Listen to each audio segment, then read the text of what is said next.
يسألونك عن الخمر والميسر قل فيهما اسم كبير ومنافع للناس واسمهما أكبر من نفعهما ويسألونك ماذا ينفقون قل العفو كذلك يبين الله لكم الآيات لعلكم تتفكرون في الدنيا والآخرة ويسألونك عن اليتامى قل إصلاح لهم خير وإن تخالطوهم فإخوانكم والله يعلم المفسد من المصلح ولو شاء الله لأعنتكم إن الله عزيز حكيم صدق اللہ العظیم۔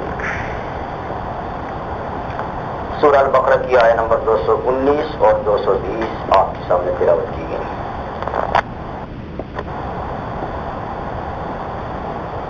احکامات الہیہ کا جو سلسلہ پیچھے سے چلا آ رہا ہے، تو گزشتہ آیات میں جہاد فی سبیل اللہ اور حرمت والے مہینوں میں قتال کرنے یا نہ کرنے کا حکم اور ارتداد کا حکم، یعنی کوئی دین کو چھوڑ دے، مرتد ہو جائے تو اس کا حکم بیان ہوا تھا۔ پیچھے ایک سوال بھی گزرا تھا، اور قرآن حکیم میں کچھ مسائل ایسے بھی ہیں جن کے بارے میں باقاعدہ صحابہ کرام نے حضور صلی اللہ علیہ وسلم سے سوال کیا اور اللہ تعالیٰ کی طرف سے ان کا جواب نازل ہوا۔ کچھ سوالات کافروں کے بھی ہیں جو انہوں نے کسی موقع پہ کیا اور ان کا جواب آیا۔ تو سلسلہ سوالات میں سے ایک سوال پیچھے گزرا تھا کہ اللہ کے راستے میں کیا مال خرچ کریں، کتنا مال خرچ کریں اور کن لوگوں پہ خرچ کریں۔ اسی سوالات کے سلسلے میں آج جو آیہ کریمہ تلاوت کی گئی ہے، یہ بھی ایک سوال اور اس کے جواب پر مشتمل ہے۔ یسألونک عن الخمر والمیسر، پوچھتے ہیں آپ سے شراب اور جوئے کے متعلق۔ یہ صحابہ کرام کی طرف سے سوال ہوا تھا۔ عرب میں آل عرب کی بہت سی جہاں اچھی عادات اور اچھے اخلاق تھے، اس میں کئی بری عادتیں بھی ان لوگوں میں تھیں، جیسے اچھی بری عادتیں لوگوں میں ہوا ہی کرتی ہیں۔ تو ان برائیوں میں سے جو عام طور پہ عرب معاشرے میں اسلام سے پہلے پائی جاتی تھی، شراب نوشی اور جوا بازی کی عادت بھی تھی، اور بڑے عام پیمانے پر۔ لیکن جہاں بری عادتوں والے لوگ ہوتے ہیں، قدرتی طور پر وہاں اچھے اخلاق اور اچھی عادتوں کے لوگ بھی ہوتے ہیں، اگرچہ ان کی تعداد ان کے مقابلے میں کم ہوتی ہے، لیکن ہر دور میں، یہاں تک کہ کفر اور شرک کے دور میں بھی، جاہلیت کے دور میں بھی، کچھ طبیعتیں، کچھ مزاج اور کچھ عقل والے لوگ ایسے تھے جو اس قسم کی عام پھیلی ہوئی برائیوں کے قریب نہ جاتے تھے۔ یعنی اسلام سے پہلے بھی کچھ لوگ ایسے تھے جن کو شراب پینے کی عادت نہ تھی، جوا کھیلنے کی عادت نہ تھی، حالانکہ وہ معاشرے کا ایک لازمی جز سمجھا جاتا تھا۔ اللہ کے پیغمبر تو بہرحال ہر اس قسم کے عیب سے پاک ہوتے ہیں، لیکن غیر نبی میں بھی کئی لوگ ایسے ہوتے ہیں کہ جو ان چیزوں کے قریب نہیں جاتے، جیسے ابو بکر صدیق رضی اللہ تعالیٰ عنہ تھے کہ وہ زمانہ جاہلیت میں بھی شراب یا قمار یا اس قسم کی خرابیوں کے بالکل قریب نہ جاتے تھے۔ ایسے حضرت عثمان غنی رضی اللہ تعالیٰ عنہ بہت بڑے دولت مند ہونے کے باوجود شراب کے قریب نہیں جاتے تھے۔ تو اچھے مزاج کے لوگ بھی ہوتے تھے، تاہم برائیاں عام معاشرے کو اپنی لپیٹ میں لے لیتی ہیں اور اکثریت ان برائیوں کی عادی ہو جاتی ہے۔ مدینہ طیبہ میں جب پیغمبر کریم صلی اللہ علیہ وسلم اور صحابہ کرام تشریف لے گئے تو آل مدینہ میں بھی یہ عادتیں موجود تھیں، آخر وہ بھی اسی معاشرے کا حصہ تھے۔ تو وہاں جانے کے بعد ان پاک تینت اور پاک صفات صحابہ کرام کو، جنہیں پہلے سے ان چیزوں کے بارے میں نفرت تھی، پیغمبر کریم صلی اللہ علیہ وسلم سے سوال کیا، جن میں حضرت فاروق اعظم اور کچھ اور صحابہ کرام بھی تھے۔ یہ باقاعدہ ایک وفد بن کے آئے اور شراب اور جوئے کے بارے میں انہوں نے سوال کیا۔ اسی سوال کو یہاں نقل کیا اور اس کا جواب دیا گیا. یسألونک عن الخمر والمیسر، آپ سے یہ پوچھتے ہیں شراب اور جوئے کے بارے میں. تو اس آیہ کریمہ میں اللہ تعالیٰ نے منافع اور مفاسد کا صرف تذکرہ فرمایا ہے، لیکن اسے اس سوال کے بنا پر حرام نہیں قرار دیا، بلکہ یعنی ایک مشورہ دیا ہے اور دونوں پہلو اس کام کے بتا دیے کہ اس کے اندر کچھ خراب پہلو بھی ہیں، کچھ مفید پہلو بھی ہیں، لیکن خراب پہلو مفید سے زیادہ ہے. اب ظاہر بات ہے کہ جو عقل مند ہوگا وہ خود اسی مشورے پہ عمل کر لے گا کہ جس چیز میں فائدہ کم اور نقصان زیادہ ہے اس کو نہیں اختیار کرنا چاہیے. جیسے کہ دنیا کا عام قاعدہ ہے کہ ہر چیز میں جہاں مضر پہلو ہے تو مفید پہلو بھی ہوتا ہے. ایسی تو دنیا کی کوئی چیز نہیں جو سراسر خراب ہو، بلکہ اس کے اندر کوئی نہ کوئی خوبی بھی ہوتی ہے. لیکن ہمیشہ اہل عقل خوبی اور خرابی دونوں پہ نظر کرتے ہیں اور جو چیز زیادہ نقصان دہ ہو اس پر حکم لگتا ہے. ورنہ دیکھیے تو چوری اور ڈاکہ بھی بعض پہلو سے دیکھا تو مفید ہے، اس لیے کہ ایک آدمی چوری یا ڈاکہ ڈالتا ہے تو اسے مال مل جاتا ہے، اس کے کام نکل جاتا ہے. لیکن دوسرا پہلو یہ ہے کہ پھر تو کسی کا مال بھی محفوظ نہ رہے گا، وہ ایک مضر پہلو ہے. اس لیے دنیا کے تمام عقل مند اس طریقے سے مال لینے کو جائز نہیں قرار دیتے، اور ہر ملک میں یہ قانون ہے کہ چوری اور ڈاکہ یہ جرم ہے. تو اس طریقے سے عقل مند جب چیز کو دیکھتا ہے کہ اس میں کچھ فائدے اور کچھ نقصان ہے تو اگر فائدے زیادہ ہیں تو اپنا لیتا ہے اور نقصان زیادہ ہے تو چھوڑ دیتا ہے. تو حق تعالی شانہ نے اس آیہ کریمہ میں شراب اور جوئے کے دو پہلو بتا دیے اور فیصلہ ان پہ چھوڑ دیا. لہذا جو لوگ زیادہ عقیل اور فہیم تھے انہوں نے تو اس آیت کے نازل ہوتے ہی شراب نوشی چھوڑ دی کہ بھئی جس چیز میں خرابی زیادہ ہے خوبی کم ہے اس کو چھوڑ ہی دینا چاہیے. تو بات سرے سے نہیں، پہلے سے نہیں اس کے اندر شریک، اور بات جو کرتے تھے تو اس آیت کے نزول کے بعد انہوں نے چھوڑ دیا. لیکن بعد نے یہ خیال کیا کہ اس کے مضر اور مفید پہلو ہیں تو چلو مفید پہلو تو ہم اختیار کریں گے، مضر کو چھوڑ دیا کریں گے. اتنی نہیں پیئیں گے کہ فساد مچ جائے، تھوڑی تھوڑی پیا کریں گے. تو اللہ تعالیٰ کا نظام چونکہ حکیمانہ ہے اس لیے اللہ تعالیٰ نے شراب اور جوئے کو حرام تو قرار دینا تھا، لیکن ایک دم ہی حکم نہیں بھیج دیا کہ اس کے اوپر عمل کرنا مشکل ہو. کیونکہ عادت کا ایک دم چھوڑنا، کوئی بھی نشے کی عادت ہو اسے ایک دم چھڑانا یہ ممکن نہیں ہوتا، بڑا مشکل ہوتا ہے. تو رفتہ رفتہ اس عادت کو چھڑانے کے لیے اللہ تعالیٰ نے 3 دور ایسے چلائے کہ جن کے اندر آخری دور میں شراب اور جوئے دونوں کو مطلق حرام کرا دے دیا. تو پہلے دور میں یہ آیت کریمہ آئی جس میں صرف فرمایا کہ قل فیہما اسم کبیر ومنافع للناس، کہہ دیجئے کہ ان دونوں چیزوں میں گناہ تو بہت بڑا ہے، ومنافع للناس، لیکن لوگوں کے کچھ فائدے بھی ہیں، لوگوں کے کچھ عارضی سے تھوڑے سے فائدے بھی ہیں. وَإِثْمُهُمَا أَكْبَرُ مِن نَفْعِهِمَا، لیکن ان دونوں چیزوں کا گناہ فائدے سے کہیں زیادہ ہے. تو اس لیے بہت سے صحابہ کرام نے گناہ کے زیادہ ہونے کے پیش نظر چھوڑ دیا، اور کچھ حضرات نے کہا کہ اللہ تعالیٰ نے حرام تو قرار نہیں دیا گیا، اس لیے ہم احتیاط کریں گے.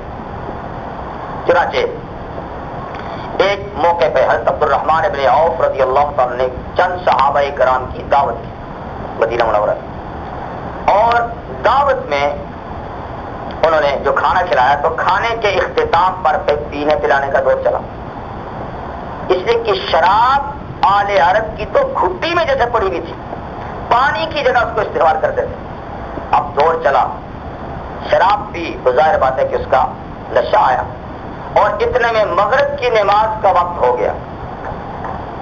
تو اب مغرب کی اذان ہوئی اور ایک صاحب کو انہی میں سے امام بنا لیا ایک روایت میں کہ حضرت علی رضی اللہ تعالیٰ عنہ تھے یا کوئی تھے، ان کو امام بنا دیا نشے کی حالت میں. جب انہوں نے نماز پڑھائی تو قل یا ایھا الکافرون کی آیت کو آگے پیچھے کر دیا، یعنی اس سورت کو پڑھا تو بالکل الٹا مفہوم ہو گیا. یہ قصہ پیغمبر کریم صلی اللہ علیہ وسلم تک گیا تو اس پہ 5ویں پارے کی آیت نازل ہوئی، یا ایھا الذین آمنوا لا تقربوا الصلاۃ وانتم سکارى حتی تعلموا ما تقولون. ایمان والو نماز کے قریب مت جاؤ جبکہ تم بے ہوشی کے عالم میں ہو، جب تک کہ نشہ اتر نہ جائے اور تمہیں پتہ نہ ہو کہ تم کیا کہہ رہے ہو، اس وقت تک نماز کے قریب نہ جاؤ. تو اس آیہ کریمہ سے بھی حرام تو نہیں کہا، لیکن کم از کم نماز کے اوقات میں حرام قرار دے دیا کہ نماز کے وقت میں شراب پینی حرام ہے، نماز کے علاوہ باقی اوقات میں پھر بھی اختیار دے دیا. لیکن بعض دیگر حضرات نے سمجھ لیا کہ جو چیز استعمال کر کے نماز نہیں پڑھ سکتے اس کو مطلقاً چھوڑ دینا چاہیے. لیکن بعض نے کہا کہ چلو دوسرے اوقات میں تو اجازت ہے. پھر بھی یہ سلسلہ چلتا رہا یہاں تک کہ ایک اور موقع پہ حضرت عثمان بن مالک رضی اللہ عنہ ایک صحابی تھے جلیل القدر، انہوں نے ایک دعوت کا پروگرام کیا. اس پروگرام میں حضرت سعد بن ابی وقاص رضی اللہ تعالیٰ عنہ جو ایک بہت جلیل القدر صحابی ہیں، فاتح ایران اور رشتے میں پیغمبر کریم صلی اللہ علیہ وسلم کے ماموں بھی لگتے ہیں، حضرت سعد بن ابی وقاص رضی اللہ تعالیٰ عنہ وہ بھی موجود تھے. تو کھانے کے بعد وہی دور ہوا تو اس میں اس کے بعد شعر و شاعری کا ایک سلسلہ جاری ہوا. تو حضرت سعد رضی اللہ تعالیٰ نے اسی طرح کے وہ نشے کی حالت میں تھے کچھ اشعار پڑھے جس میں انصار صحابہ کرام کی کچھ توہین کا پہلو نکلتا تھا، اپنی قوم کے مفاخر بڑائی کا ذکر تھا ان کا کچھ. تو ایک انصاری نوجوان کو غصہ آیا کہ دیکھیے یہ ہماری مجلس میں ہمارے مہمان ہیں اور ہم پر ہی برس رہے ہیں. تو نوجوان تھا، یہ خیال نہیں کیا کہ بھائی وہ شاید اس وقت پورے سوچ سمجھ میں نہیں ہے. تو انہوں نے اونٹ کے جبڑے کی ہڈی پڑی ہوئی تھی وہ اٹھا کر ان کے سر میں دے ماری زور سے، اس سے وہ زخمی ہو گئے. بہرحال وہ قصہ تو ادھر ادھر ہو گیا. پیغمبر کریم صلی اللہ علیہ وسلم تک اس کی اطلاع گئی تو اس پر پھر 7ویں پارے کی آیہ کریمہ جس میں مطلقاً شراب اور جوئے کو حرام قرار دے دیا گیا وہ نازل ہوئی. یا ایھا الذین آمنوا انما الخمر والمیسر والانصاب والازلام، 4 چیزیں، رجس من عمل الشیطان، یہ ناپاکی اور گندگی ہیں شیطان کے کاموں سے ہیں. فاجتنبوا، ان سے بچو. اور پھر ان کی حرمت کی علت اس کے بعد دوسری آیت میں بیان فرمائی کہ انما یرید الشیطان ان یوقع بینکم العداوۃ والبغضاء، شیطان چاہتا ہے کہ تمہارے دلوں میں دشمنیاں اور بغض پیدا کرے شراب پلا کر اور جوئے کا کام کرا کے، اور تمہیں اللہ کی یاد سے روکنا چاہتا ہے، نماز سے روکنا چاہتا ہے. تو کیا یعنی اب تم باز آؤ گے یا نہیں؟ یعنی باز آؤ گے مسلمان ہوتے ہو. تو اس آیہ کریمہ کے نزول کے بعد شراب مطلقاً حرام ہو گئی، بالکل جوا اور شراب اور جو دو چیزیں دوسری تھی بالکل حرام قرار دے دی. اس آیت کے نزول کے بعد پیغمبر کریم صلی اللہ علیہ وسلم نے مدینہ شہر میں ایک پکارنے والے کو مقرر کیا کہ جا کر اس کا اعلان کر دو کہ اللہ تعالیٰ نے شراب اور جوئے اور انصاب اور ازلام کو حرام قرار دے دیا ہے. تو اس وقت بھی کئی دور چل رہے تھے.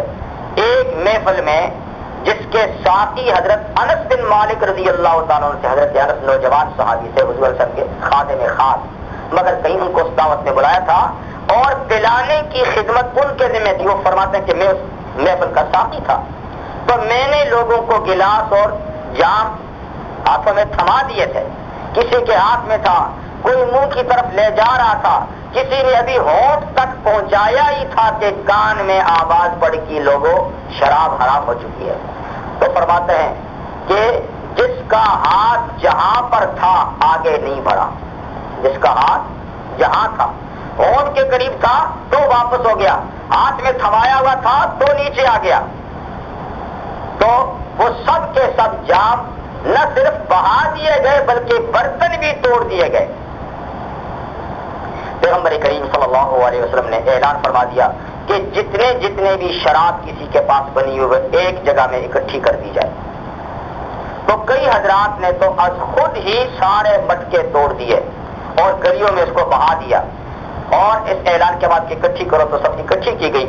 رحمت عالم صلی اللہ علیہ وسلم خود تشریف لے گئے اور چند ایک مٹکے آپ نے اپنے دستے مبارک سے توڑے اور باقی صحابہ کو حکم دیا انہوں نے توڑے۔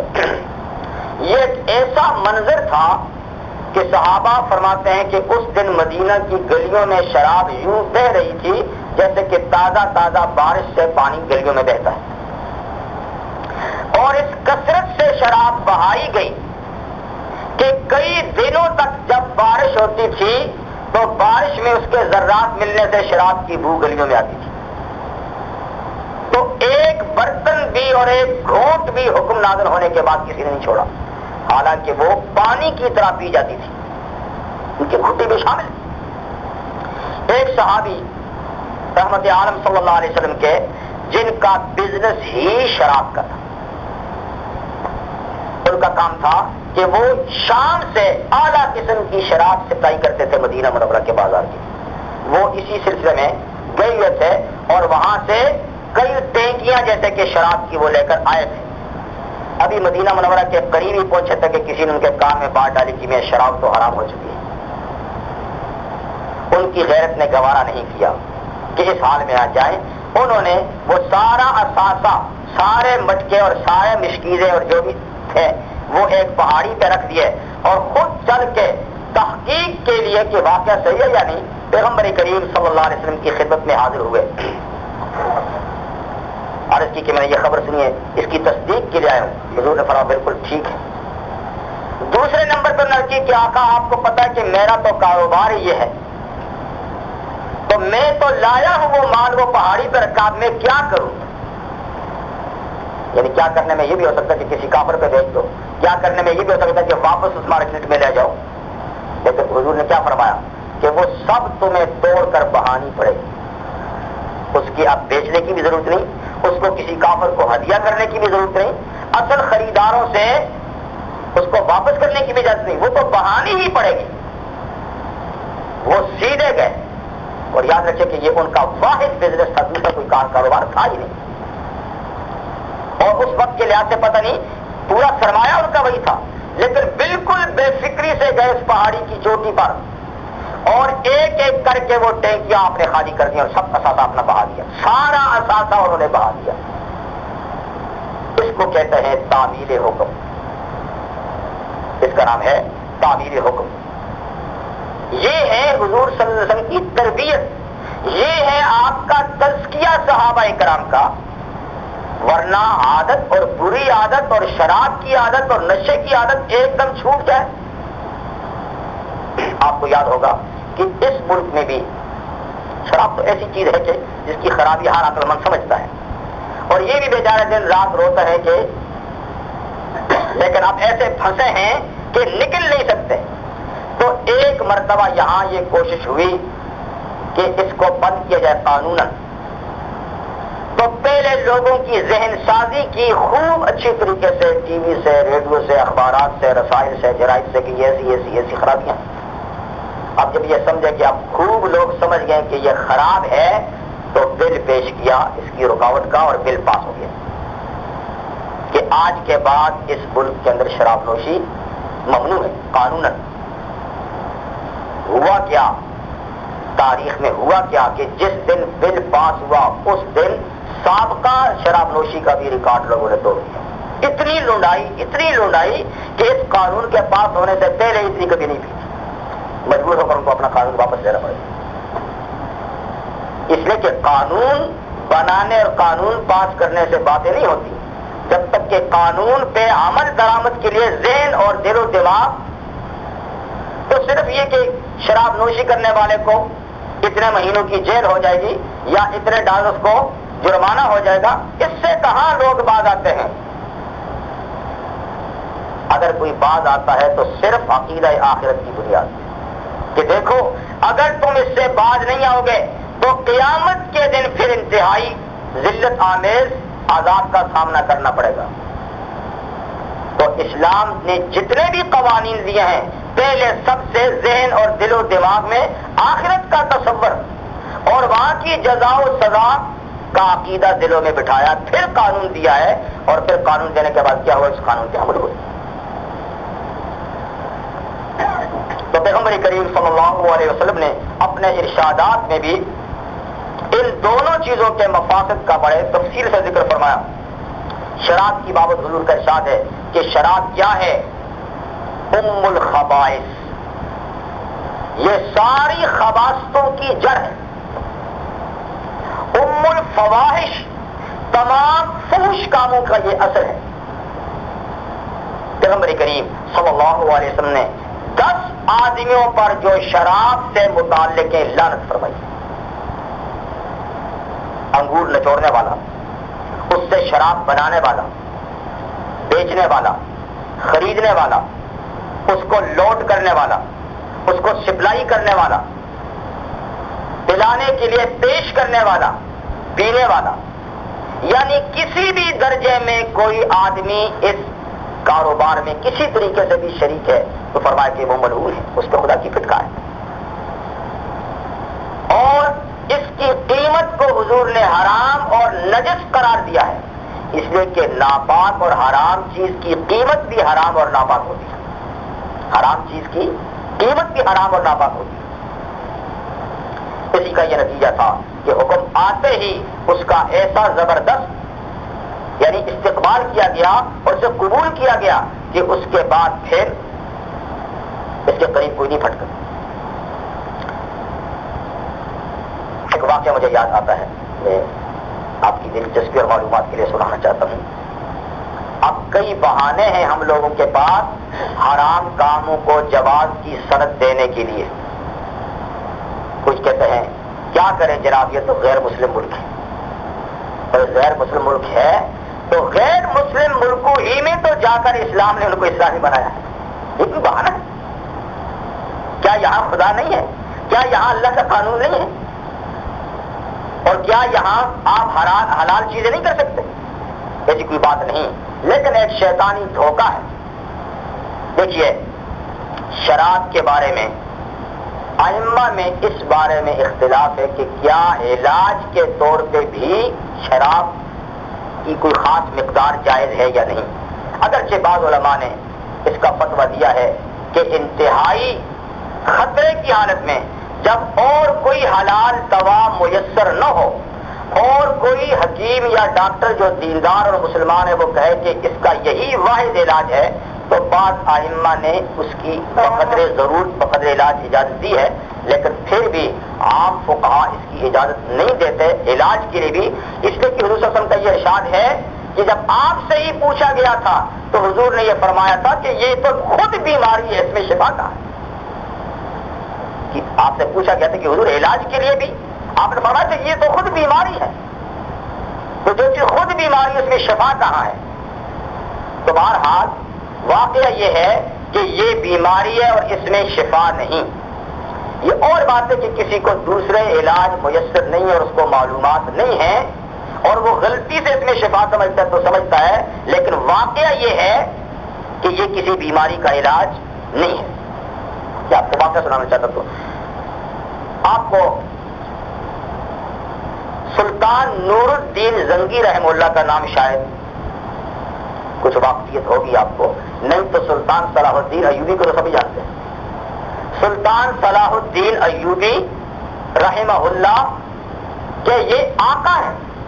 سلطان صلاح الدین ایوبی غلام تھے اور ان کے مالک اور ان کے آقا کون تھے؟ سلطان نور الدین زنگی رحمہ اللہ شام میں ہوتے تھے, بڑے اچھے دیندار حاکم تھے. انہی کے دور کا ایک واقعہ ہے کہ رحمت عالم صلی اللہ علیہ وسلم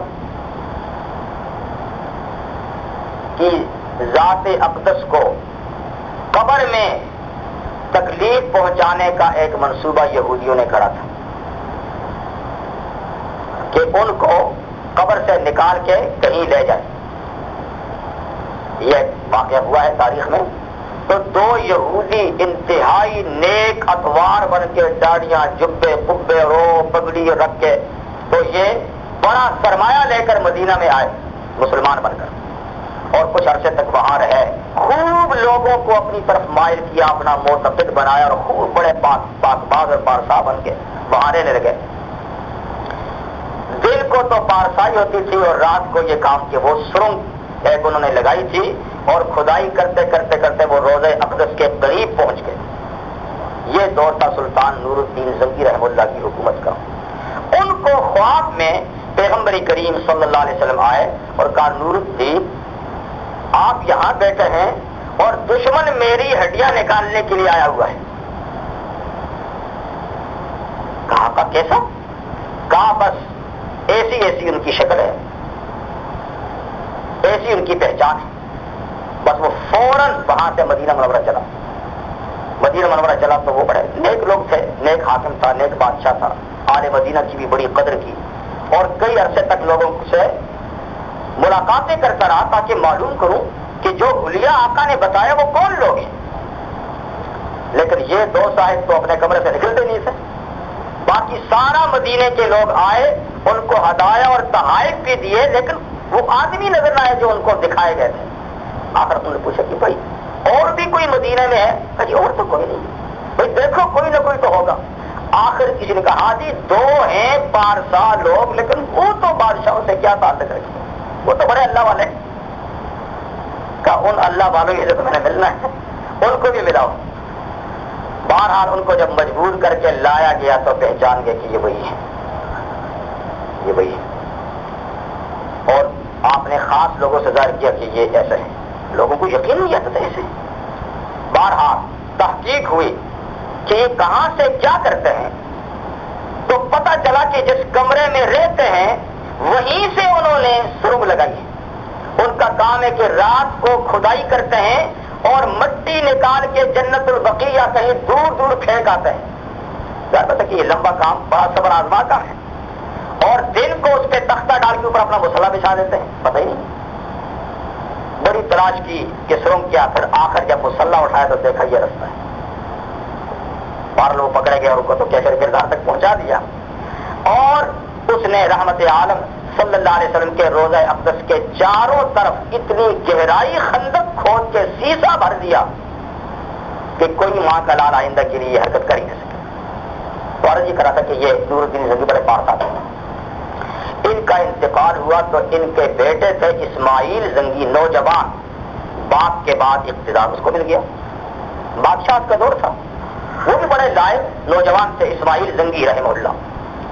اللہ کا کرنا یہ تھا کہ اسماعیل زنگی بیمار ہو گیا اور ایسا شدید بیمار ہو گیا کہ تمام اطباء, تمام معالج, ڈاکٹر, حکیم ناکام ہو گئے. آخر ڈاکٹروں کا کوئی پینل بیٹھا اس کے علاج کے بارے میں اور بڑے غور و خوض کے بعد وہ اس نتیجے پہ پہنچے کہ ہمارے علم میں اس بیماری کا علاج بجز شراب کے نہیں, اگر تھوڑی سی شراب پی لی جائے تو شفا ہو سکتی ہے, وگرنہ اور کوئی علاج نہیں. جب ڈاکٹروں کا پورا پینل نے یہ فیصلہ کر دیا تو وہ نوجوان تو تھا, ابھی جینے کی امنگیں تو تھیں اور بادشاہ بھی تھا, تو کتنے دل میں چیزیں ہوں گی, لیکن دوسری طرف خوف خدا بھی تھا. اس نے کہا ٹھیک ہے ڈاکٹروں نے تو فیصلہ کر دیا اور سب مسلمان اور نیک ڈاکٹر ہیں, لیکن جب تک میں فقہا اور علماء سے فتویٰ نہ لوں گا اس وقت تک یہ علاج نہیں کراؤں گا. تو ملک کے اندر اس وقت آپ کو پتہ ہے کہ دمشق شام جو دارالحکومت تھا بڑے پائے کے علماء ہوتے تھے. تو چاروں مسالک کے فقہا کو انہوں نے بلایا کیونکہ وہ خود نہیں جا سکتے تھے. تو جو فقہا اور مفتی تھے وہ سب حضرات آئے ان کے پاس, ان کے سامنے یہ بات رکھی کہ میرے علاج کے لیے متفقہ طور پہ ڈاکٹروں نے یہ دوا تجویز کی ہے, آپ کا کیا فتویٰ ہے؟ جیسے میں نے آپ کو پہلے بتایا کہ 5 فقہا انتہائی ناگزیر حالت میں علاج کی ضرورت کے لیے جواز کا فتویٰ دیتے ہیں. تو مالکی, شافعی اور حنبلی فقہا نے تو فتویٰ دے ہی دیا کہ آپ جس حال میں ہیں, جس پوزیشن میں ہیں, آپ کے لیے بطور علاج چند قطرے جائز. حنفی فقیہ بھی موجود تھے، انہوں نے کہا کہ ہماری فقہ میں تو علاج کے لیے بھی اس کی گنجائش نہیں ہے، علاج کے لیے بھی گنجائش نہیں ہے، لیکن یہ تینوں فقیہ فتویٰ دے رہے ہیں اور پھر آپ نازک پوزیشن میں ہیں، ڈاکٹر بھی متفقہ طور پہ یہی علاج تجویز کر رہے ہیں اور یہ مملکت کے نظم و ضبط کا بھی معاملہ ہے، اگرچہ ہماری فقہ اس کی اجازت نہیں دیتی، لیکن تاہم میں ان فقہا کی تصدیق کرتا ہوں کہ آپ علاج کے لیے چند قطرے استعمال کر لیں۔ تو اب مسئلہ تو صاف ہو گیا، یعنی اطباء ڈاکٹروں کا بھی فیصلہ ہے، فقہا بھی چاروں فیصلہ دے چکے ہیں۔ لیکن اب دیکھیے اسماعیل کی بات، اسماعیل سنگھی نے کہا کہ میں ڈاکٹروں سے بھی اور فقہا سے بھی ایک سوال کرتے ایک عرض کرتا ہوں، سوال یہ ہے کہ کیا اس دوا کو استعمال کر کے میں بچ جاؤں گا یقیناً؟ ڈاکٹروں نے کہا اس کی کوئی گارنٹی نہیں، یہ تو علاج کوئی گارنٹی نہیں ہے، اور فقہا نے کہا ہماری تو ہے ہی نہیں ہے، جب ڈاکٹر کہتے تو ہم تو کچھ کہہ ہی نہیں سکتے۔ انہوں نے کہا تو اچھا آپ حضرات نے تو فیصلہ دے دیا، لیکن جب اس میں یقیناً شفا کا آپ نہیں بتا سکتے اور موت پھر بھی آ سکتی ہے، تو میں اللہ کے حضور کوئی ایسی چیز استعمال کے جانا پسند نہیں کرتا جو اللہ نے حرام کی ہے۔ زندگی ہوئی تو بچ جاؤں گا اور نہ ہوئی تو مر جاؤں گا، لیکن میں ایسی چیز استعمال کر کے اللہ کے حضور جانا پسند نہیں کرتا جو اس نے حرام کرا دیا۔ یہ ہے جناب تقویٰ، خوف خدا۔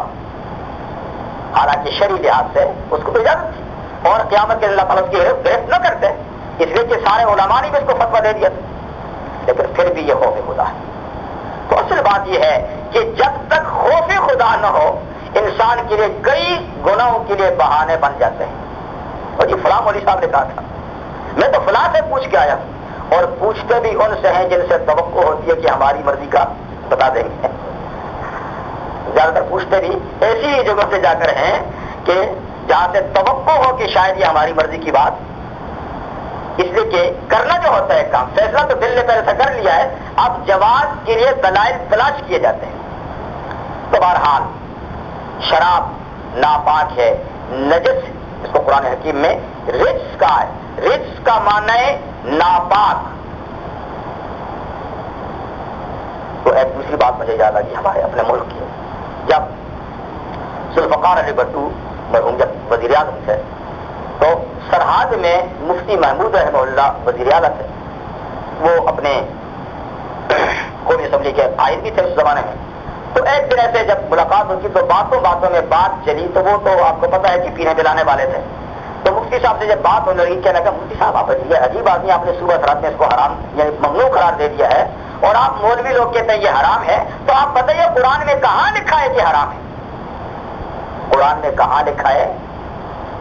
یعنی جب تک اس کے ساتھ لفظ حرام نہ لکھا ہو تو پھر آپ، تو مفتی صاحب نے اس آیت کریمہ کو دلیل میں پیش کیا کہ جناب بھٹو صاحب بات یہ ہے کہ قرآن مجید میں یہ تو ہے نا انما الخمر والمیسر والانصاب والازلام رجس، کہ یہ چار چیزیں رجس ہیں، رجس کا معنی گندگی اور ناپاکی کے ہیں۔ تو آپ مجھے فتویٰ دیں کہ ناپاک چیز بھی کبھی حلال ہوئی ہے؟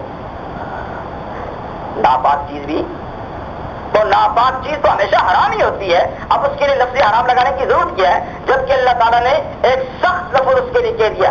حرام تو پھر ہلکا سا ہوتا کہ کئی پاک چیزیں بھی حرام ہوتی ہیں، یعنی چیز پاک ہے مگر ہے حرام ہے۔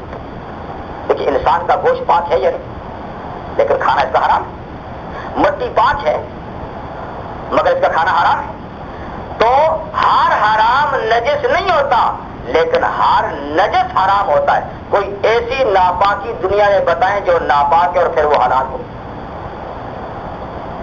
تو شراب کو تو اللہ نے ناپاک کہا ہے، گندگی کہا ہے، تو جب گندگی کہا ہے تو یہ تو یقیناً ہی حرام ہے، اس لیے اب لفظ حرام تلاش کرنے کی کیا ضرورت ہے؟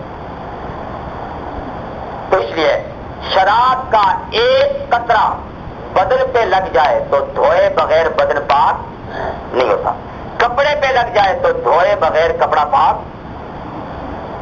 یہ رجس ہے۔ اور دوسری بات ہے من عمل الشیطان، من عمل شیطان. دوسری چیز جو ہے وہ میسر. میسر یہ معنی ہے اس کا تقسیم کرنا. میسر کا معنی تقسیم کرنا, اسی سے یاسر ہے. یاسر کا معنی تقسیم کرنے والا. تقسیم میں ایک ایسا طریقہ ہے جس کو عربی میں قمار اور ہم جوا کہتے ہیں, اور اس کا دوسرا نام میسر ہے. قمار اور جوا یہ بھی عرب کی معیشت میں ایک خاص اہمیت رکھتا تھا, اور موقع بموقع جوئے کا کام لوگ کرتے تھے. اس کے مختلف طریقے ہوتے ہیں, جیسے آج بھی مختلف طریقے ہیں. تو ایک طریقہ یہ ہوتا تھا کہ چند آدمی مل کر ایک اونٹ خریدتے تھے, یا کوئی گائے خریدتے یا بکری خریدتے, پھر اس کے بعد اس کو کاٹتے, پھر اس کا جو گوشت ہوتا تو اس کی تقسیم جوئے کے طور پہ کرتے تھے. اس کو کہتے ہیں ازلام. وہ اسی آیت میں والانصاب والازلام. تو ان کے پاس کچھ تیر ہوتے تھے ایک تھیلے میں رکھے ہوئے, اور تیروں پہ کچھ لکھا ہوتا تھا. ایک پہ لکھتے تھے آدھا, ایک پہ لکھتے تھے 3/3, ایک پہ لکھتے تھے 1/4, ایک پہ ہوتا تھا کچھ نہیں, ایک پہ لکھتے تھے چھٹا حصہ, تیسرا حصہ, چھٹا حصہ, چوتھا حصہ, آدھا, اور کسی پہ ہوتا تھا کچھ بھی نہیں. اب چندہ کر کے سب نے برابر پیسے سے جانور خریدا. جب اس کا گوشت تیار ہو گیا, اب اس کی تقسیم کا طریقہ ازلام سے ہوتا تھا. اچھا میاں تیر نکالو.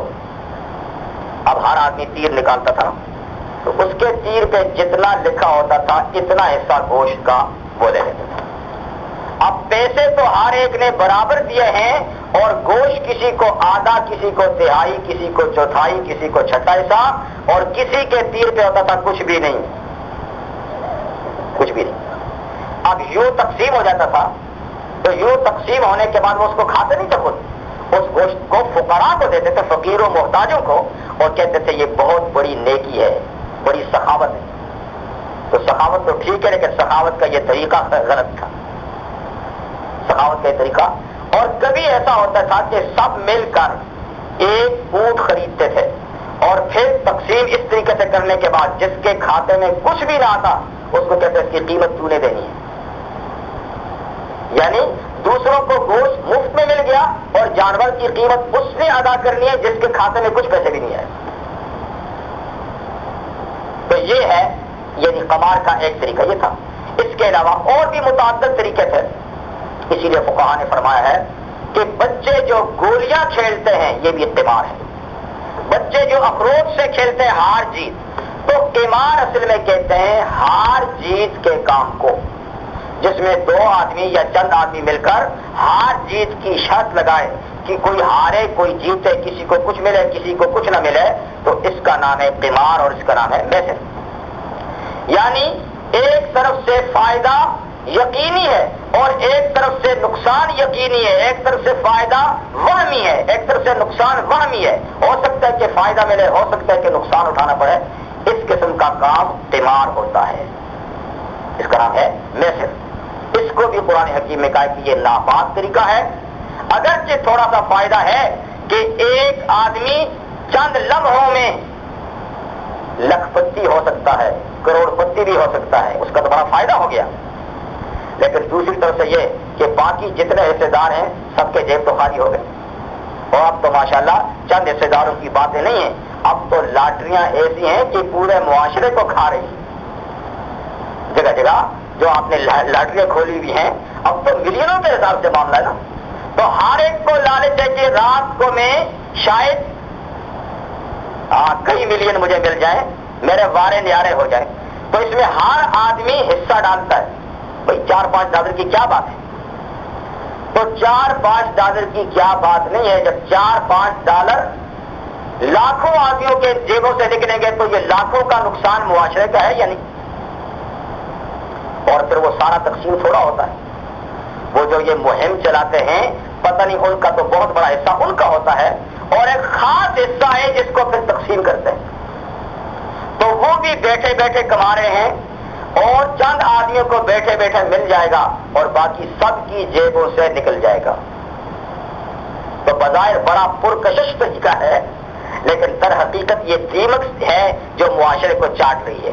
اسی لیے اسلام کہتا ہے کہ یہ بھی رجس ناپاک طریقہ ہے، حرام طریقہ ہے. وَيَسْأَلُونَكَ مَاذَا يُنْفِقُونَ، یہ دوسرا سوال ہے. اور آپ سے پوچھتے ہیں، بہنی یہ سوال پہلے بھی گزر چکا ہے، لیکن میں نے عرض کیا تھا کہ وہ سوال دو شقوں میں تھا، کیا خرچ کریں اور کس پہ خرچ کریں.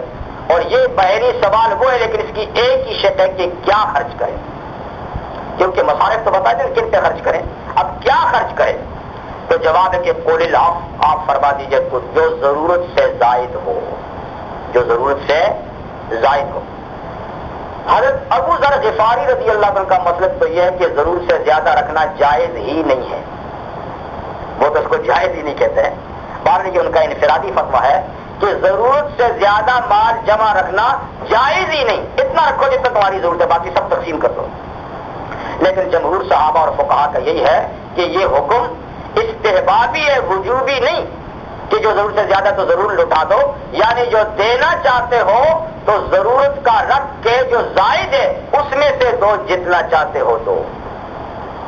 ایسا نہ ہو کہ جوش میں آ کے سارا دے دو اور پھر خود پریشان ہوتے رہو. تو اپنی ضرورت کا، اپنے آل و عیال کی ضرورت کا رکھ کر جو پھر بچتا ہے اس میں سے پھر جتنا چاہو یعنی دو. اب کذالک یبین اللہ لکم الآیات لعلکم تتفکرون، ایسے اللہ تعالیٰ بیان کر کے تمہارے سامنے آیتیں تاکہ تم غور و فکر کرو. فی الدنیا والآخرہ، دنیا کے معاملات میں بھی سوچو اور آخرت کے معاملات میں بھی سوچو، اور پھر جو مفید ہو اس کو اختیار کرو. یعنی صرف دنیا ہی کو نہ سوچو، آخرت کو بھی سوچو اور پھر فیصلہ کرو کہ اب کتنا دینا ہے. وَيَسْأَلُونَكَ عَنِ الْيَتَامَىٰ، یہ تیسرا سوال ہے. اور آپ سے یتیموں کی بابت پوچھتے ہیں کہ ان کے مال کا حساب کتاب اور رجسٹر الگ رکھیں یا اپنے ساتھ ملا کر چلاتے رہیں. کیونکہ یتیموں کے مال کھانے کے بارے میں 5ویں پارے میں ہے نا کہ جو یتیموں کا مال ناانصافی سے کھاتے ہیں وہ جہنم کی آگ کھاتے ہیں. تو صحابہ کو اندیشہ ہو تو پھر ان کا حساب کتاب الگ رکھنا چاہیے، برتن بھی الگ ہوں، پکائیں بھی الگ. تو ظاہر بات ہے وہ پھر پورا نہ کھا سکیں گے تو گلے سڑے گا، ضائع بھی ہوگا. تو ایک بڑی الجھن ہے. تو سوال یہ تھا کہ ان کو اپنے ساتھ ملا کر کھلائیں یا ان کا کھاتا الگ رکھیں. تو جواب یہ دیا اصلاح لہم خیر، ان کی صلاح پیش نظر رکھو. بس اصلاح لہم، ان کی اصلاح، ان کی خوبی، ان کا خیر جس میں ہے وہی پیش نظر ہو. وَإِن تُخَالِطُهُمْ فَإِخْوَانُكُمْ، اگر تم ان کو اپنے ساتھ ملا کر رکھو تو بھی تمہارے بھائی ہیں، غیر نہیں. ان کا حساب ساتھ میں ملا کے رکھو، لیکن صرف یہ دیکھو کہ تم ان کے مال کو ناجائز تو نہیں لٹا رہے. واللہ یعلم المفسد من المصلح، اور اللہ خوب جانتے ہیں مفسد کو مصلح سے، کہ کون ان کا کھاتا شریک کر کے اصلاح کرتا ہے اور کون ان کے کھاتے شریک کر کے فساد کرتا ہے. یہ اللہ کو پتا ہے. بس یعنی ہماری طرف سے تو یہ ہے کہ ان کی خیر خواہی سامنے رکھ کر جو چیز مفید ہو وہی کرو. وَلَوْ شَاءَ اللَّهُ لَأَعْنَتَكُمْ، اگر اللہ تعالیٰ چاہتے تو تمہیں مشقت میں ڈال دیتے کہ ان کی ایک ایک پائی الگ رکھو، ایک ایک برتن الگ رکھو، ان کا کھانا پکاؤ تو الگ رکھو. تو یوں تمہیں مشقت میں بھی ڈال سکتے تھے، لیکن نہیں، یہ حکم نہیں دیا. بے شک اپنے ساتھ ملا کر ان کو رکھ سکتے ہو، لیکن ان کی خیر خواہی آپ سے ہی پوچھا گیا تھا تو حضور نے یہ فرمایا تھا کہ یہ تو خود بیماری ہے، اس میں شفا کا. کہ آپ سے پوچھا گیا تھا کہ حضور علاج کے لیے بھی، آپ نے فرمایا کہ یہ تو خود بیماری ہے. تو جو چیز خود بیماری اس میں شفا کہاں ہے؟ تو بہرحال واقعہ یہ ہے کہ یہ بیماری ہے اور اس میں شفا نہیں. یہ اور بات ہے کہ کسی کو دوسرے علاج میسر نہیں ہے اور اس کو معلومات نہیں ہے اور وہ غلطی سے اس میں شفا سمجھتا ہے تو سمجھتا ہے، لیکن واقعہ یہ ہے کہ یہ کسی بیماری کا علاج نہیں ہے. کیا آپ کو واقعہ سنانا چاہتا تو آپ کو سلطان نور الدین زنگی رحمہ اللہ کا نام شاید کچھ واقفیت ہوگی آپ کو، نہیں تو سلطان صلاح الدین ایوبی کو تو سبھی جانتے ہیں. سلطان صلاح الدین ایوبی رحمہ اللہ کہ یہ آقا ہے سلطان صلاح الدین ایوبی غلام تھے اور ان کے مالک اور ان کے آقا کون تھے؟ سلطان نور الدین زنگی رحمہ اللہ شام میں ہوتے تھے، بڑے اچھے دیندار حاکم تھے۔ انہی کے دور کا ایک واقعہ ہے کہ رحمت عالم صلی اللہ علیہ وسلم کی ذات اقدس کو قبر میں تکلیف پہنچانے کا ایک منصوبہ یہودیوں نے کرا تھا کہ ان کو قبر سے نکال کے کہیں لے جائے۔ یہ واقعہ ہوا ہے تاریخ میں۔ تو دو یہودی انتہائی نیک اتوار بن کے داڑیاں جبے قبے رو پگڑی رکھ کے، تو یہ بڑا سرمایہ لے کر مدینہ میں آئے مسلمان بن کر، اور کچھ عرصے تک وہاں رہے، خوب لوگوں کو اپنی طرف مائل کیا، اپنا معتقد بنایا اور خوب بڑے پاک باز اور پارسا بن کے وہاں رہنے لگے۔ دن کو تو پارسائی ہوتی تھی اور رات کو یہ کام کہ وہ سرنگ ایک انہوں نے لگائی تھی اور کھدائی کرتے کرتے کرتے وہ روضہ اقدس کے قریب پہنچ گئے۔ یہ دور تھا سلطان نور الدین زنگی رحمہ اللہ کی حکومت کا۔ ان کو خواب میں پیغمبر کریم صلی اللہ علیہ وسلم آئے اور کہا نور الدین آپ یہاں بیٹھے ہیں اور دشمن میری ہڈیاں نکالنے کے لیے آیا ہوا ہے۔ کہا کیسا؟ کہا بس ایسی ایسی ان کی شکل ہے، ایسی ان کی پہچان ہے۔ بس وہ فوراً وہاں سے مدینہ منورہ چلا۔ مدینہ منورہ چلا تو وہ بڑے نیک لوگ تھے، نیک حاکم تھا، نیک بادشاہ تھا، آل مدینہ کی بھی بڑی قدر کی اور کئی عرصے تک لوگوں سے ملاقاتیں کرتا رہا تاکہ معلوم کروں کہ جو حلیہ آقا نے بتایا وہ کون لوگ ہیں۔ لیکن یہ دو صاحب تو اپنے کمرے سے نکلتے نہیں تھے۔ باقی سارا مدینے کے لوگ آئے، ان کو ہدایا اور تحائف بھی دیے، لیکن وہ آدمی نظر نہ آئے جو ان کو دکھائے گئے تھے۔ آخر انہوں نے پوچھا کہ بھائی اور بھی کوئی مدینہ میں ہے؟ جی اور تو کوئی نہیں۔ بھائی دیکھو کوئی نہ کوئی تو ہوگا۔ آخر کسی نے کہا جی دو ہیں پارسا لوگ، لیکن وہ تو بادشاہوں سے کیا تعلق رکھتے، وہ تو بڑے اللہ والے۔ کہا ان اللہ والوں سے تو میں نے ملنا ہے، ان کو بھی ملاؤ۔ بہرحال ان کو جب مجبور کر کے لایا گیا تو پہچان گئے کہ یہ وہی ہے، یہ وہی ہے۔ اور آپ نے خاص لوگوں سے ظاہر کیا کہ یہ ایسا ہے، لوگوں کو یقین نہیں آتا تھا ایسے۔ بہرحال تحقیق ہوئی کہ یہ کہاں سے کیا کرتے ہیں، تو پتہ چلا کہ جس کمرے میں رہتے ہیں وہیں سے انہوں نے سرنگ لگائی۔ ان کا کام ہے کہ رات کو کھدائی کرتے ہیں اور مٹی نکال کے جنت البقیع یا کہیں دور دور پھینک آتے ہیں۔ کیا پتا کہ یہ لمبا کام بڑا صبر آزما کام ہے، اور دن کو اس پہ تختہ ڈال کے اوپر اپنا مصلا بچھا دیتے ہیں، پتہ ہی نہیں۔ بڑی تلاش کی کہ سرنگ کیا، پھر آخر جب مصلا اٹھایا تو دیکھا یہ رستہ ہے۔ پار لوگ پکڑے گئے اور ان کو تو کیفر کردار تک پہنچا دیا، اور اس نے رحمت عالم صلی اللہ علیہ وسلم کے روضہ اقدس کے چاروں طرف اتنی گہرائی خندق کھود کے سیسا بھر دیا کہ کوئی ماں کا لال آئندہ کے لیے یہ حرکت کر ہی نہ سکے۔ تو عرض یہ کرا تھا کہ یہ نور الدین زنگی بڑے پارسا تھے۔ ان کا انتقال ہوا تو ان کے بیٹے تھے اسماعیل زنگی، نوجوان، باپ کے بعد اقتدار اس کو مل گیا، بادشاہ کا دور تھا، وہ بھی بڑے لائق نوجوان تھے اسماعیل زنگی رحمہ اللہ۔ اللہ کا کرنا یہ تھا کہ اسماعیل زنگی بیمار ہو گیا، اور ایسا شدید بیمار ہو گیا کہ تمام اطباء، تمام معالج، ڈاکٹر حکیم ناکام ہو گئے۔ آخر ڈاکٹروں کا کوئی پینل بیٹھا اس کے علاج کے بارے میں، اور بڑے غور و خوض کے بعد وہ اس نتیجے پہ پہنچے کہ ہمارے علم میں اس بیماری کا علاج بجز شراب کے نہیں، اگر تھوڑی سی شراب پی لی جائے تو شفا ہو سکتی ہے، وگرنہ اور کوئی علاج نہیں۔ جب ڈاکٹروں کا پورا پینل نے یہ فیصلہ کر دیا تو وہ نوجوان تو تھا، ابھی جینے کی امنگیں تو تھیں اور بادشاہ بھی تھا، تو کتنے دل میں چیزیں ہوں گی، لیکن دوسری طرف خوف خدا بھی تھا۔ اس نے کہا ٹھیک ہے ڈاکٹروں نے تو فیصلہ کر دیا اور سب مسلمان اور نیک ڈاکٹر ہیں، لیکن جب تک میں فقہاء اور علماء سے فتویٰ نہ لوں گا اس وقت تک یہ علاج نہیں کراؤں گا۔ تو ملک کے اندر اس وقت آپ کو پتہ ہے کہ دمشق شام جو دارالحکومت تھا بڑے پائے کے علماء ہوتے تھے، تو چاروں مسالک کے فقہاء کو انہوں نے بلایا کہ وہ خود نہیں جا سکتے تھے، تو جو فقہا اور مفتی تھے وہ سب حضرات آئے ان کے پاس، ان کے سامنے یہ بات رکھی کہ میرے علاج کے لیے متفقہ طور پر ڈاکٹروں نے یہ دوا تجویز کی ہے، آپ کا کیا فتویٰ ہے؟ جیسے میں نے آپ کو پہلے بتایا کہ 5 فقہا انتہائی ناگزیر حالت میں علاج کی ضرورت کے لیے جواز کا فتویٰ دیتے ہیں، تو مالکی، شافعی اور حنبلی فقہا نے تو فتویٰ دے ہی دیا کہ آپ جس حال میں ہیں، جس پوزیشن میں ہیں، آپ کے لیے بطور علاج چند قطرے جائز۔ حنفی فقیہ بھی موجود تھے، انہوں نے کہا کہ ہماری فقہ میں تو علاج کے لیے بھی اس کی گنجائش نہیں ہے، علاج کے لیے بھی گنجائش نہیں ہے، لیکن یہ تینوں فقیہ فتویٰ دے رہے ہیں اور پھر آپ نازک پوزیشن میں ہیں، ڈاکٹر بھی متفقہ طور پہ یہی علاج تجویز کر رہے ہیں، اور یہ مملکت کے نظم و ضبط کا بھی معاملہ ہے، اگرچہ ہماری فقہ اس کی اجازت نہیں دیتی، لیکن تاہم میں ان فقہا کی تصدیق کرتا ہوں کہ آپ علاج کے لیے چند قطرے استعمال کر لیں۔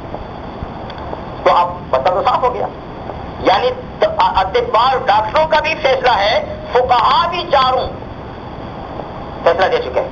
لیکن اب دیکھیے اسماعیل کی بات، اسماعیل زنگی نے کہا کہ میں ڈاکٹروں سے بھی اور فقہا سے بھی ایک سوال کرتے ہیں، عرض کرتا ہوں، سوال یہ ہے کہ کیا اس دوا کو استعمال کر کے میں بچ جاؤں گا؟ یقیناً ڈاکٹروں نے کہا اس کی کوئی گارنٹی نہیں، یہ تو علاج کوئی گارنٹی نہیں ہے، اور فقہا نے کہا ہماری تو ہے ہی نہیں ہے، جب ڈاکٹر کہتے ہیں تو ہم تو کچھ کہہ ہی نہیں سکتے۔ انہوں نے کہا تو اچھا، آپ حضرات نے تو فیصلہ دے دیا، لیکن جب اس میں یقیناً شفا کا آپ نہیں بتا سکتے اور موت پھر بھی آ سکتی ہے، تو میں اللہ کے حضور کوئی ایسی چیز استعمال کے جانا پسند نہیں کرتا جو اللہ نے حرام کی ہے۔ زندگی ہوئی تو بچ جاؤں گا اور نہ ہوئی تو مر جاؤں گا، لیکن میں ایسی چیز استعمال کر کے اللہ کے حضور جانا پسند نہیں کرتا جو اس نے حرام کرا۔ یہ ہے جناب تقویٰ، خوف خدا۔ حالانکہ شرعی لحاظ سے اس کو تو اجازت تھی، اور قیامت کے اللہ تعالیٰ اس کی گرفت نہ کرتے، اس لیے کہ سارے علماء نے بھی اس کو فتویٰ دے دیا تھا، لیکن پھر بھی یہ خوف خدا ہے۔ تو اصل بات یہ ہے کہ جب تک خوف خدا نہ ہو، انسان کے لیے کئی گناہوں کے لیے بہانے بن جاتے ہیں۔ اور جی فلاں مولوی صاحب نے کہا تھا، میں تو فلاں سے پوچھ کے آیا، اور پوچھتے بھی ان سے ہیں جن سے توقع ہوتی ہے کہ ہماری مرضی کا بتا دیں گے۔ زیادہ تر پوچھتے بھی ایسی ہی جگہ سے جا کر ہیں کہ جہاں سے توقع ہو کہ شاید یہ ہماری مرضی کی بات، اس لیے کہ کرنا جو ہوتا ہے کام، فیصلہ تو دل نے پہلے سے کر لیا ہے، اب جواز کے لیے دلائل تلاش کیے جاتے ہیں۔ تو بہرحال شراب ناپاک ہے، نجس، اس کو قرآن حکیم میں رجس کا ہے، رجس کا معنی ہے ناپاک۔ تو ایک دوسری بات مجھے یاد آتی ہمارے اپنے ملک کی، جب ذوالفقار علی بھٹو مرحوم جب وزیر اعظم تھے، تو سرحد میں مفتی محمود رحمہ اللہ وزیر اعلیٰ تھے، وہ اپنے قومی اسمبلی کے قائد بھی تھے اس زمانے میں۔ تو ایک دن ایسے جب ملاقات ہوئی تو باتوں میں بات چلی، تو وہ تو آپ کو پتا ہے کہ پینے پلانے والے تھے، تو مفتی صاحب سے جب بات ہونے لگی، کہنے لگا مفتی صاحب آپ یہ عجیب آدمی، آپ نے صوبہ سرحد میں اس کو حرام یعنی ممنوع قرار دے دیا ہے، اور آپ مولوی لوگ کہتے ہیں یہ حرام ہے، تو آپ بتائیے قرآن میں کہاں لکھا ہے کہ حرام ہے؟ قرآن میں کہاں لکھا ہے؟ یعنی جب تک اس کے ساتھ لفظ حرام نہ لکھا ہو تو پھر آپ، تو مفتی صاحب نے اس آیت کریمہ کو دلیل میں پیش کیا کہ جناب مفتی صاحب بات یہ ہے کہ قرآن مجید میں یہ تو ہے نا، انما الخمر والمیسر والانصاب والازلام رجس، کہ یہ 4 چیزیں رجس ہیں۔ رجس کا معنی گندگی اور ناپاکی کے ہیں، تو آپ مجھے فتویٰ دیں کہ ناپاک چیز بھی کبھی حلال ہوئی ہے؟ ناپاک چیز بھی، تو ناپاک چیز تو ہمیشہ حرام ہی ہوتی ہے، اب اس کے لیے لفظ حرام لگانے کی ضرورت کیا ہے؟ جبکہ اللہ تعالیٰ نے ایک سخت لفظ اس کے لیے کہہ دیا۔ حرام تو پھر ہلکا سا ہوتا کہ کئی پاک چیزیں بھی حرام ہوتی ہیں، یعنی چیز پاک ہے مگر ہے حرام ہے۔ دیکھیے انسان کا گوشت پاک ہے یا نہیں، لیکن کھانا اس کا حرام ہے۔ مٹی پاک ہے مگر اس کا کھانا حرام ہے۔ تو ہر حرام نجس نہیں ہوتا، لیکن ہر نجس حرام ہوتا ہے. کوئی ایسی ناپاکی دنیا میں بتائیں جو ناپاک ہے اور پھر وہ حلال ہو. تو شراب کو تو اللہ نے ناپاک کہا ہے, گندگی کہا ہے. تو جب گندگی کہا ہے تو یہ تو یقیناً ہی حرام ہے. اس لیے اب لفظ حرام تلاش کرنے کی کیا ضرورت ہے؟ تو اس لیے شراب کا ایک قطرہ بدن پہ لگ جائے تو دھوئے بغیر بدن پاک نہیں ہوتا. کپڑے پہ لگ جائے تو دھوئے بغیر کپڑا پاک. یہ رجس ہے. اور دوسری بات ہے من عمل الشیطان, من عمل الشیطان. دوسری چیز جو ہے وہ میسر. میسر یہ معنی ہے اس کا تقسیم کرنا. میسر کا معنی تقسیم کرنا, اسی سے یاسر ہے. یاسر کا معنی تقسیم کرنے والا. تقسیم میں ایک ایسا طریقہ ہے جس کو عربی میں قمار اور ہم جوا کہتے ہیں, اور اس کا دوسرا نام میسر ہے. قمار اور جوا یہ بھی عرب کی معیشت میں ایک خاص اہمیت رکھتا تھا, اور موقع بموقع جوئے کا کام لوگ کرتے تھے. اس کے مختلف طریقے ہوتے ہیں, جیسے آج بھی مختلف طریقے ہیں. تو ایک طریقہ یہ ہوتا تھا کہ چند آدمی مل کر ایک اونٹ خریدتے تھے, یا کوئی گائے خریدتے یا بکری خریدتے, پھر اس کے بعد اس کو کاٹتے, پھر اس کا جو گوشت ہوتا تو اس کی تقسیم جوئے کے طور پہ کرتے تھے. اس کو کہتے ہیں ازلام. وہ اسی آیت میں نا والانصاب والازلام. تو ان کے پاس کچھ تیر ہوتے تھے ایک تھیلے میں رکھے ہوئے, اور تیروں پہ کچھ لکھا ہوتا تھا. ایک پہ لکھتے تھے آدھا, ایک پہ لکھتے تھے 3/3, ایک پہ لکھتے تھے 1/4, ایک پہ ہوتا تھا کچھ نہیں, ایک پہ لکھتے تھے چھٹا حصہ, تیسرا حصہ, چھٹا حصہ, چوتھا حصہ, آدھا, اور کسی پہ ہوتا تھا کچھ بھی نہیں. اب چندہ کر کے سب نے برابر پیسے سے جانور خریدا. جب اس کا گوشت تیار ہو گیا, اب اس کی تقسیم کا طریقہ ازلام سے ہوتا تھا. اچھا میاں تیر نکالو.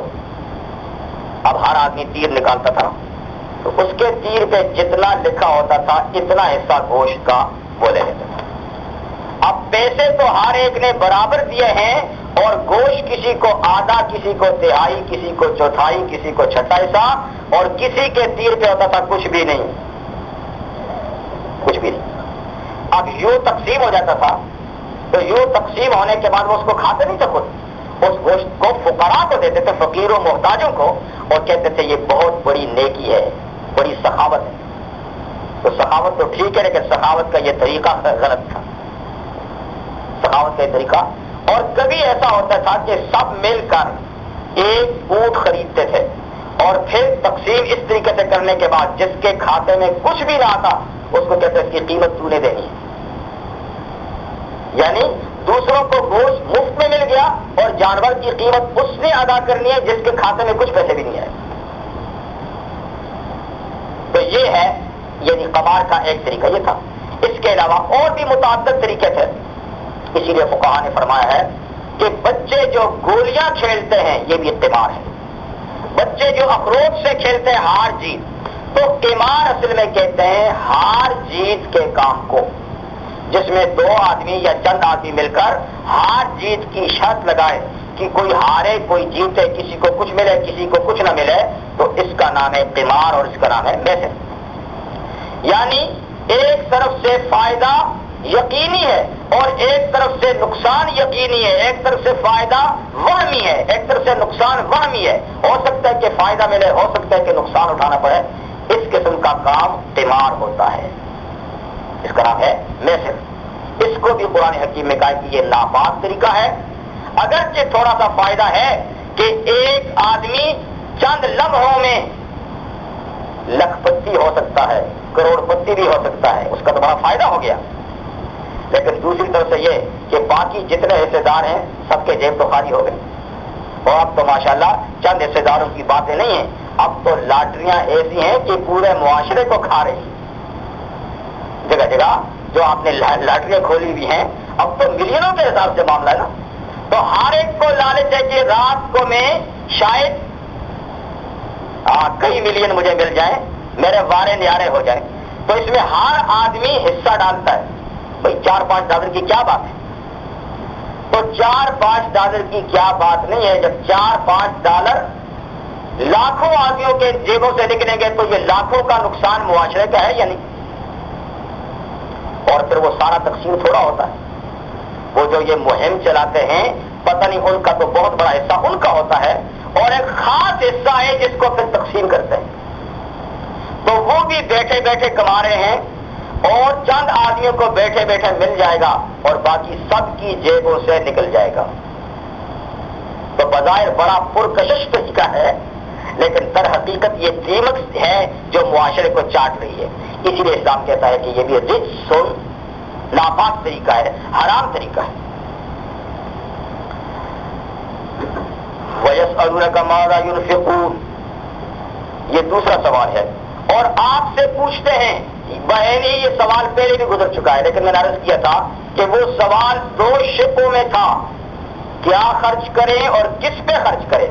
اور یہ بہنی سوال وہ ہے لیکن اس کی ایک ہی شق ہے کہ کیا خرچ کریں، کیونکہ مصارف تو بتا دیں کن پہ خرچ کریں. اب کیا خرچ کریں؟ تو جواب ہے کہ قول العفو، آپ فرما دیجئے جو ضرورت سے زائد ہو، جو ضرورت سے زائد ہو. حضرت ابو ذر غفاری رضی اللہ عنہ کا مطلب تو یہ ہے کہ ضرورت سے زیادہ رکھنا جائز ہی نہیں ہے. وہ تو اس کو جائز ہی نہیں کہتے ہیں، بہرحال کہ ان کا انفرادی فتویٰ ہے کہ ضرورت سے زیادہ مال جمع رکھنا جائز ہی نہیں. اتنا رکھو جتنا تمہاری ضرورت ہے، باقی سب تقسیم کر دو. لیکن جمہور صحابہ اور فقہا کا یہی ہے کہ یہ حکم استحبابی ہے، وجوبی نہیں کہ جو ضرورت سے زیادہ تو ضرور لٹا دو. یعنی جو دینا چاہتے ہو تو ضرورت کا رکھ کے جو زائد ہے اس میں سے دو، جتنا چاہتے ہو دو. ایسا نہ ہو کہ جوش میں آ کے سارا دے دو اور پھر خود پریشان ہوتے رہو. تو اپنی ضرورت کا، اپنے آل و عیال کی ضرورت کا رکھ کر جو پھر بچتا ہے اس میں سے پھر جتنا چاہو یعنی تو آپ كذلك يبين الله لكم الآيات لعلكم تتفكرون. ایسے اللہ تعالیٰ بیان کر کے تمہارے سامنے آیتیں تاکہ تم غور و فکر کرو. فی الدنیا والآخرہ، دنیا کے معاملات میں بھی سوچو اور آخرت کے معاملات میں بھی سوچو، اور پھر جو مفید ہو اس کو اختیار کرو. یعنی صرف دنیا ہی کو نہ سوچو، آخرت کو بھی سوچو اور پھر فیصلہ کرو کہ اب کتنا دینا ہے. وَيَسْأَلُونَكَ عَنِ الْيَتَامَىٰ، یہ تیسرا سوال ہے. اور آپ سے یتیموں کی بابت پوچھتے ہیں کہ ان کے مال کا حساب کتاب اور رجسٹر الگ رکھیں یا اپنے ساتھ ملا کر چلاتے رہیں.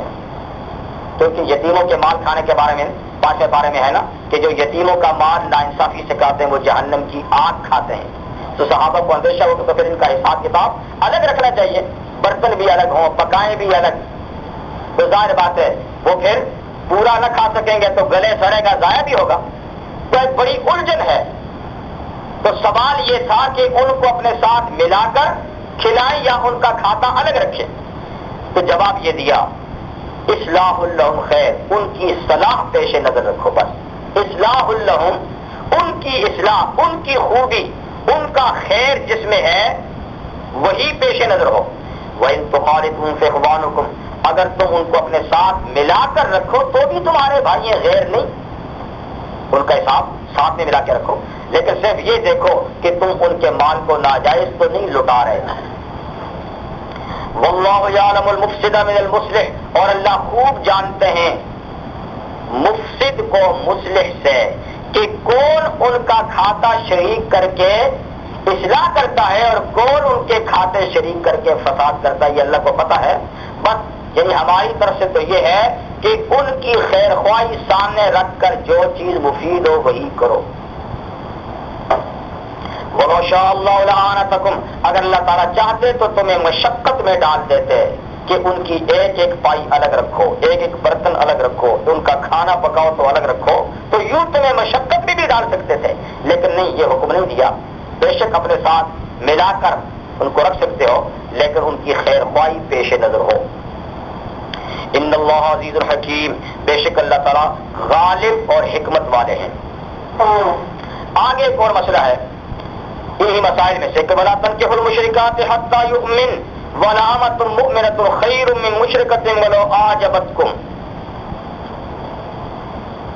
وَلَا تَنكِحُوا الْمُشْرِكَاتِ مشرکہ عورتوں سے نکاح نہ کرو، مشرکات سے نکاح نہ کرو، حتیٰ یؤمن یہاں تک کہ ایمان لائیں۔ مشرکہ عورتیں اگر مومن ہو جائیں تو ان سے نکاح جائز ہے، مشرکہ ہیں تو نکاح۔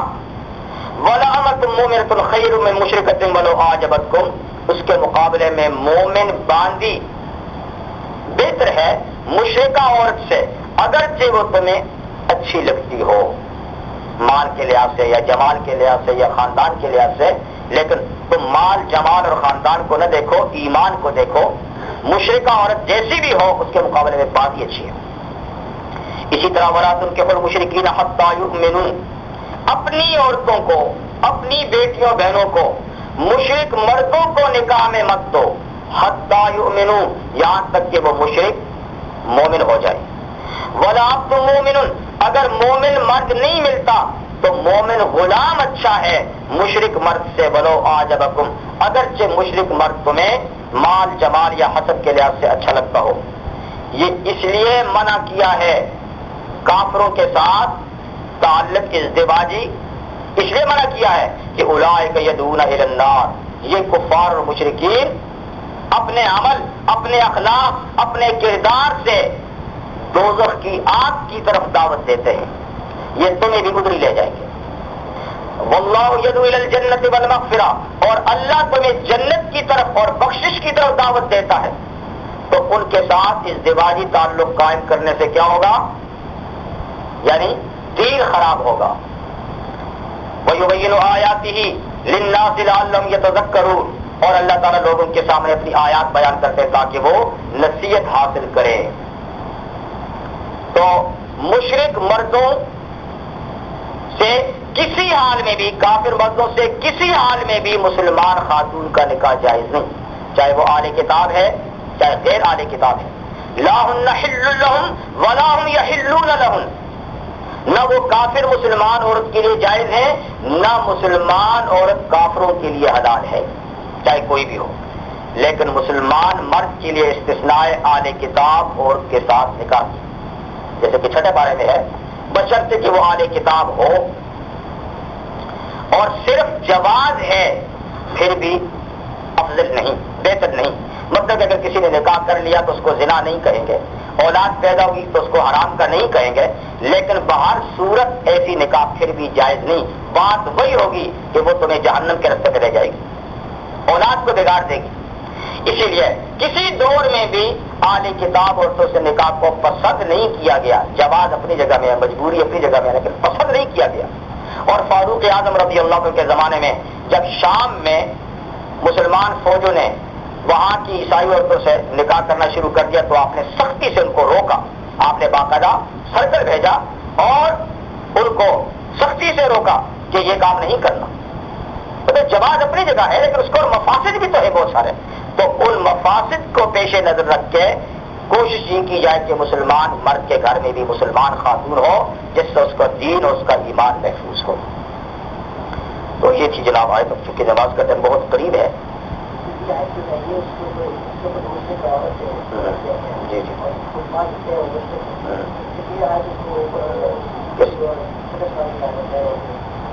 وہ اسی سے تو یہ استثناء ہو گیا نا، وہ آیت چونکہ بعد میں آئی ہے نا، تو بعد والی آیت پہلی آیات کے لیے استثناء یا اس کو پیدا کر دیتی ہے۔ تو بات صرف مسلمان مردوں کو اہل کتاب عورتوں کے ساتھ نکاح کی اجازت دی گئی ہے، وگرنہ تو حکم عام ہے۔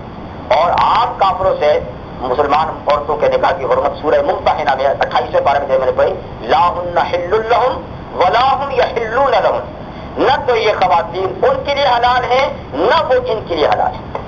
تو یہ آیت اور وہ دونوں آیتیں یہ نکاح جائز ہے نا، کون سا نا، وہ تو الگ ہے نا، وہ تو چھٹے پارے کی آیت ہے نا، مطلب کہ یہ پہلے کی آیت ہے وہ بعد، یہ تو بعد کی آیت سے پہلے کے حکم میں تخصیص پیدا ہو جاتی ہے نا، تو عام مشرکوں سے وہ مشرک نکل گئے نا، ان کو چھوڑ کر باقی سارے مشرکات اب بھی اس میں شامل ہیں، لیکن وہ دو قومیں جو باوجود مشرک اور کافر ہونے کے وہ مستثنیٰ ہو، وہ بھی صرف مردوں کے حق میں، خواتین کے حق میں وہ بھی نہیں۔ سبحانک اللہم و بحمدک اشہد ان لا الہ الا انت استغفرک واتوب الیک.